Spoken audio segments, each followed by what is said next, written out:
I have maybe just a few points to make. Now, although as a child I was raised in Saudi Arabia and much of my ministry is outside of the West, I have been asked to make a comment on the crisis of truth that we seem to face within the West and speak to the issue that the Archbishop has raised as to why is it that the West is currently exporting the highest quality cynicism when it comes to the gospel you could possibly imagine. I know it's not uniformly true, and there are many people from the West who are here at this conference who do not do that, are doing the absolute opposite. But at the same time, we have to realize that we have a struggle. And so we'll now take a step down, both in quality of depth, quality of oratory, and also of experience, as you now have to listen to me. An archbishop is a man who has achieved a higher ecclesiastical rank in the church than even Jesus did. And I am humbled to have to follow on. One of the challenges we face is that for many people, faith has become a psychological condition.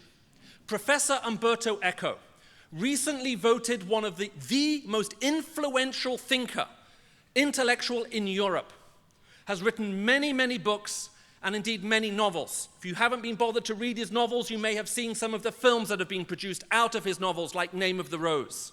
In The Name of the Rose, the story is told of clerics, Christian clerics, who have a mystery that needs to be solved. They go in pursuit of truth and reality. They are able to obtain truth and reality. And the longer they delay in finding truth and reality, more lives will be lost. In his most recent novel, Bordellino, it tells the story of a man, an African man, in Alexandria after the burning of the library there, who has to flee the great city. In order to make money, he invents maps and documents and letters about the hidden location of the Holy Grail. And he then sells these fake maps, letters, and documents to other people. The novel ends with him heading off on a quest to find the Holy Grail using the map that he himself forged. He is now so persuaded of his own lie that he is living in light of it. He has psychologically persuaded himself it is true. Such is the nature and depth of his deception. And for many people who've been exposed to this system of philosophy, it has completely undermined their confidence in the nature of faith and in the nature of truth. Now, Becky asked me to speak particularly about truth, but I have two problems. Os Guinness spoke this morning on truth. It is very unfair. If a tongue of fire came down and landed on his head, it could not have been more powerful. Secondly, I'm doing a dialogue session on truth tomorrow with one of my colleagues, Amy. So let me just simply say this in relationship to that. We must understand that there is a strong connection between the nature of faith and truth. Now, when I first came to the West, having been raised all of my life in the East, and no one had told me I couldn't share the gospel and see people converted, and I went around sharing the gospel and people were converted, I was inoculated by ignorance. I didn't know the gospel didn't work. I just assumed what the Bible said was true and found it did work.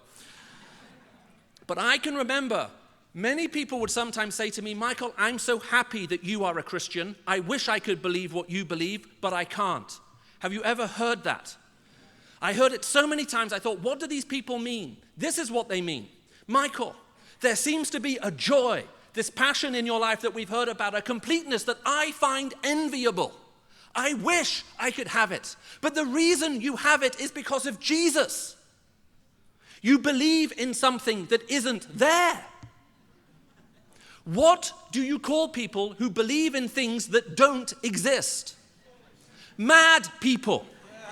They are saying, Michael, you are insane. But the main thing is that you are happy and insane. I am happy that you are happy. I'm so desperate to be happy myself, I too would embrace insanity just to join you. I wish I could. I've thought about it, but I can't. This is not biblical faith. There are only two words, there are two words for faith in the Greek New Testament. I don't have time to go into all of this with you. But if you are reading a translation, every time you see the noun faith, it is always a translation of the word from Greek pistis, from the derivative of to be persuaded. It means that you are sure something is true, and more importantly, that there is a moral depth and certainty about it. You can completely entrust yourself to it. You cannot put your faith in a God who you believe isn't there. And so if we have a crisis of confidence in the truth, this is what Os Guinness was saying this morning, it is impossible to have a true biblical faith because we are no longer trusting in the God who is there. We are trusting in our ability to trust in the God who is there. Faith becomes psychological. It is idolatrous. We have faith in faith as opposed to faith in God. And so we find ourselves uncertain, and we will never discover the boldness nor the trust in the power and provision of God through the cross to see people come to know him unless we understand that the gospel is true. It is not true because you believe it to be true. It is not true because you want it to be true. It is not true because you wish it to be true. It is true. Even if you didn't want it to be true, tough. It is true.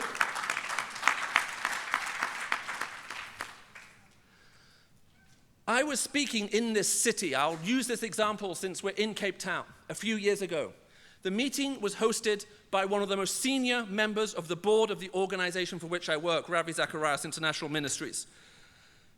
He set up a dinner here in Cape Town. He's a very successful businessman. His father was a very successful businessman. They actually own part of Wall Street, which if you're familiar with that piece of retail estate is valuable even after the crash. And if there are any American brothers and sisters here, let me say as an English person how disappointed we are to see that a rebellious nation like yours is recovering faster out of your broken economy than ours is. But that's another issue. But I remember speaking in this town, and the man who was hosting it said, "Michael, I am going to invite my friends to dinner. These men are some of the most highly placed men and women in industry and financial services in this nation.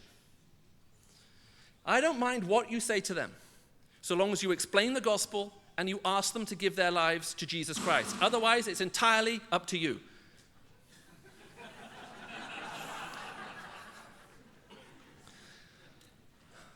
I remember preparing that message, praying over that message. I got to the venue early. We were praying for 60 people to come.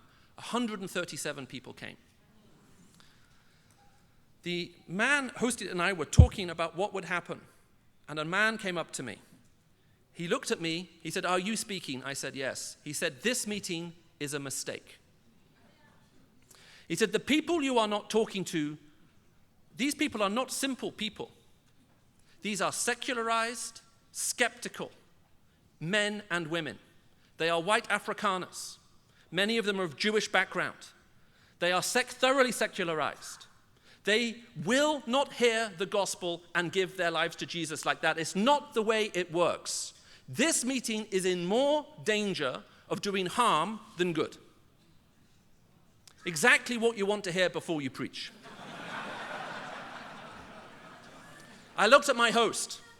He said, "I don't care what you say so long as you ask people to give their lives to Jesus at the end." I preached. Without exaggeration, I can honestly say it was possibly the worst message I have ever preached. Now, some of you here are preachers. You know what it is to be in the flow of a message and for it to almost carry you. You also know what it is to struggle in a message. I don't care how good you are. If you preach regularly, you would have experienced moments in your life where it felt like it was a physical impossibility to continue. I remember I was halfway through my message hoping Jesus would come back. It was terrible.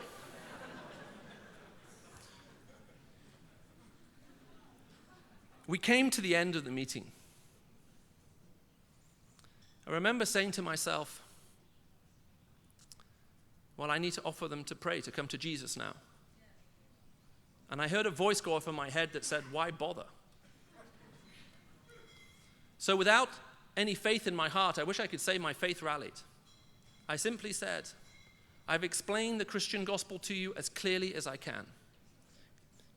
if it is possible that any of you have heard this and know you need Christ, you understand that he is Lord, that he is Savior, that he died for you, that he's alive, that he's paid the price for your sin, I would invite you to pray this prayer. I talked a little about repentance and faith, and I bowed my head and I prayed. Now, I'm so glad about my Middle Eastern origins because my face was burning red, but my color could hide it. I sat down at my table and I felt like crying. My host stood up. He said, on your table there are cards. Please pick them up. He said, there are also pens. Please take one. He said, I'd like you to write your name, your address, and your phone number on the card. He said, underneath you will see there are 5 boxes running horizontally across the card, A to E. I would like you to grade the message you heard today, A being excellent, E being terrible. He said, underneath that there are 5 vertical boxes, labeled 1 to 5. Number 1 says, I gave my life to Jesus Christ for the first time today. Number 2, I'm not ready to become a Christian. I'd like to join a Bible study to find out more. I can't remember what 3 and 4 were, but the last one stuck in my mind. Option 5, never invite me to an event like this again. He said, I invited you here. You're my friends. I'm glad to buy you dinner. But if you are telling me that this is it, I really don't want to keep bothering you over and over. By the time I got home, we were in a rented house in Hout Bay, if any of you are from this area or know where it is. And this meeting was held in Constantia. And actually not in Constantia, I think it's Steenbird Golf Estate. And I drove back. I finally got home. My wife woke up. She said, how did it go? I said, terrible. She said, how bad? I said, terrible. I couldn't sleep. 4 a.m. was the last time I looked at my watch.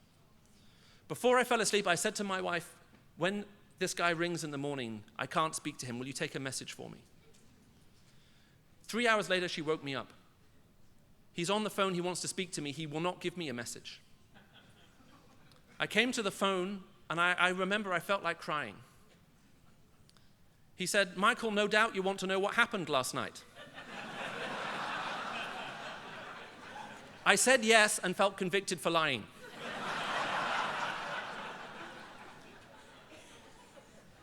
He said, well, you may be encouraged to know that 47 people ticked box 1. I gave my life to Jesus Christ today. He said 48 people ticked box 2. I would like to join a Bible study group. There were 137 people there, Christians bringing their non-Christian friends. He said, I think most of the people in the room, we got them. Now, at this point, I didn't care about the other boxes. Box 5, by the way, had 6 ticks in it. Never invite me to this again. I learned an important lesson that day. The gospel is not about me. Yes, sir. We are not asking people to accept us. With humility, with dependence on God, with dependence on the Spirit, with a clarity from his word and a conviction in our hearts, we preach Christ crucified. Yes. We ask people to accept him. The crisis we have is that people are beginning to doubt whether it is possible to do this anymore. We must recover our confidence in the truth of the gospel, otherwise we will never proclaim it. Just out of interest, 8 weeks later, the man who organized the meeting rang me. Of the 6 people who said never speak to me again, 4 of them had become Christians. May God bless you.